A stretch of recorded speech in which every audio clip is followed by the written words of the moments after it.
Hi, my name's Sheldon and I'm the specialist HR consultant working within Secantor.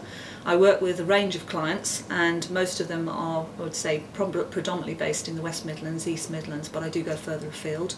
My remit is largely to come in behind a finance director. It's usually them that identifies a particular problem with the owner-managed business, and it can be anything to do with people, organisational design, reward systems, training and development, anything that would cross across into the HR arena.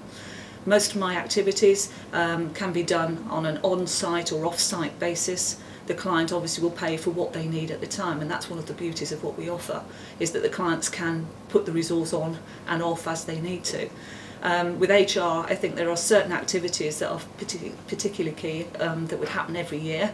Other activities only when there's perhaps a crisis or particular issues that they're going through as a commercial entity. Most of my activities, I would say, are largely driven by particular needs. For example, things that come from a business plan or come from a change in strategy. And of course, when companies change strategy, they need to obviously change their approach to their people and how they harness that resource and how that resource is then redeployed. Obviously in the current climate, a lot of clients have gone through a lot of change and are experiencing difficulties as a result of that. Not mainly because they've had to pay out a lot of money in terms of things like redundancy packages, but also because they don't know how to harness the resource of what they've got left. And ultimately, when we are dealing with people who are staying and loss of colleagues, inevitably the work has to be taken up somewhere.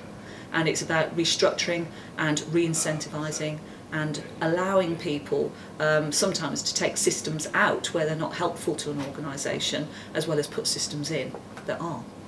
And a lot of organisations sometimes get over-systemised over a period of time, which is why they go through a period of needing to regenerate anyway. So my job is often to go in, provide advice to companies to tell them what things should stay in and what things should be removed. So it's a question of freeing up people, allowing them some scope, but also putting the systems and processes in that allow the client to manage and measure the performance on results. The relationship that obviously I would like to build with my clients is very much a case of working with them as part of the senior management team in much the same way the FD does. I see HR as being an integral part of a systematic approach to your business, and also trying to say, well look, you normally would have the finance director directing what resources are available in terms of money, and obviously HR covers the resources available from people. The two together, I believe, work hand in hand. And if you were saying that the finance director is the right hand to the MD, then I see HR as being the left. As far as incentivisation, you're probably aware that HR covers a myriad of things, including industrial relations or employee relations as it's now called, reward management, training and development, as well as the day-to-day, things like disciplinary, grievance processes and everything else. As far as productivity is concerned, big key decisions for people at the moment are the fact that they've got to drive value out of what they've got in terms of their people resources. And so it's important to put incentivisation programmes in place that fit what the industry needs as well as what the individual business needs. So it's no good having a bonus scheme that's got a disconnect with your business plan, because one, it won't be affordable, or two, it might be incentivising the wrong people at the wrong time to do the wrong job. So reward schemes, I believe, are going to be a very, very important aspect of 2010-2011. And as we can see with the bankers, they're obviously going to be under the spotlight themselves, so they themselves will be going through a large change programme, I should imagine, that will be fairly key, and other industries will follow as a result. There are plenty of commercial situations that occur which obviously involve HR issues, and some of the problems that can actually occur are really quite catastrophic for some companies. For example, an example I've dealt with recently is where a client had failed to bring me in and basically had gone through a redundancy exercise where unions were involved, unionisation of the staff was involved.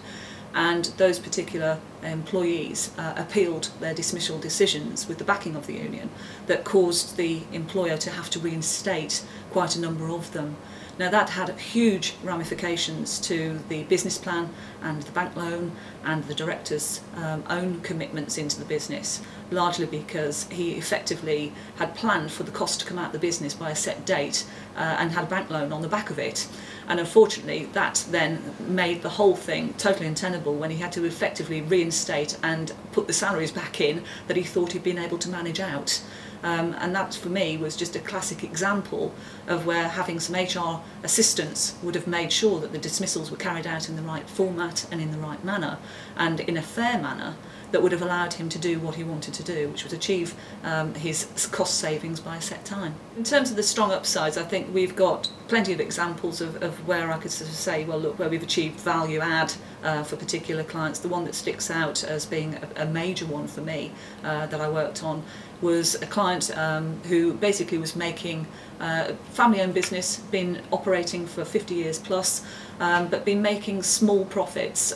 Small profits, I'm talking in the region of probably 50 to 60,000. Large business employing over 500 people at its peak. And what happened with that particular business, highly seasonal.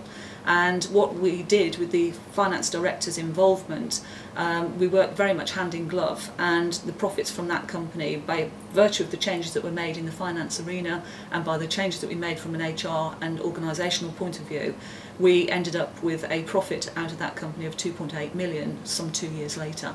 So yes, a long-term relationship with a customer where things had to be done over a period of time, but to turn 50,000 into 2.8 million in the space of 2 years, working with a professional services team like Secantor, I believe is something worth having.